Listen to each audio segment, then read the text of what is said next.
Hi, I'm நவநிதி. சென்ற முறை நாம் கேரள மாநிலத்தில் உள்ள முக்கிய உணவினை பார்த்தோம். தற்போது ஆந்திராவின் சுவையான உணவினை பார்க்கலாம். காரசாரமான உணவுதான் பெரும்பாலும் இங்கு மீன் குழம்பு ப்ளஸ் புளித்தண்ணீர் கலந்து செய்யப்படும் மீன் குழம்பு, பெசரட், பாசிப்பருப்பு தோசை தான் இங்கு காலை உணவாக எடுத்துக்கொள்ளப்படுகிறது. இதற்கு தொட்டுக்கொள்ள தேங்காய் சட்னி, சிக்கன் பிரியாணி மசால் சூப்பராக இருக்கும். கத்திரிக்காய் மசால் செய்து தயாரிக்கப்படுவது. இட்லி மாவு சிறிது சிறிதாக எண்ணெயில் போட்டு எடுப்பது. ஹோட்டல் ஆனந்த பவன் வெங்காய சாம்பார் அருமையாக இருக்கும். அதோட போண்டா இங்கே ஸ்பெஷலுங்க. அடுத்து ஆந்திராவில் இருக்க சிறந்த ஊர்களில் இருக்க உணவுகளை பார்க்கலாம் வாங்க. ஃபஸ்ட்டு குண்டூர் புளிச்சக்கீரை சட்னியும் மாவடு ஊறுகாவும் மிகவும் அற்புதமாக இருக்கும்.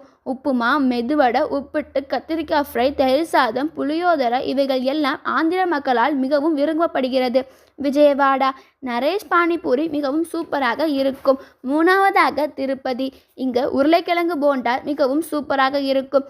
ஜோடியாக் ரெஸ்டாரண்ட் சைவம் ப்ளஸ் அசைவம் நன்றாக இருக்கும். ஸ்ரீ லக்ஷ்மி நாராயணன் பவன் சைவமும் இங்கே தாங்க ஸ்பெஷலு. பசாரி வெஸ்ட் ரெஸ்டாரண்ட் சாதம் இங்கே மதியமாக அருமையாக இருக்கும். பாம்பே கொல்லி ஸ்வீட்டும் காஃபியும் இங்கே நல்லாக இருக்குங்க. இதை நீங்கள் போய் டேஸ்ட் பண்ணி பாருங்கள். அடுத்து விஜயவாடா இட்லி தோசை வடை காம்பினேஷன் சூப்பராக இருக்கும். Ramaiah mess veg restaurant pickle plus சாப்பாடு இங்கே அருமையாக இருக்கும். அடுத்து பாபாய் ஹோட்டல் இட்லி பொடி ப்ளஸ் தோசை. இங்கே இது 1942 இங்கே செயல்பட்டு வருதுங்க. இதாங்க இங்கே ஸ்பெஷலு.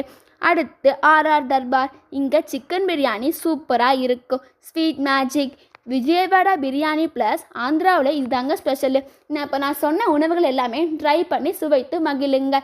இது மீண்டும் ஒரு புதிய நிகழ்ச்சியில் உங்களை சந்திக்கும் வரை உங்களிடமிருந்து விடைபெறுவது சா. நவநிதி, பாரதிய மேல்நிலைப்பள்ளி, ரெட்டிப்பட்டி, நாமக்கல்.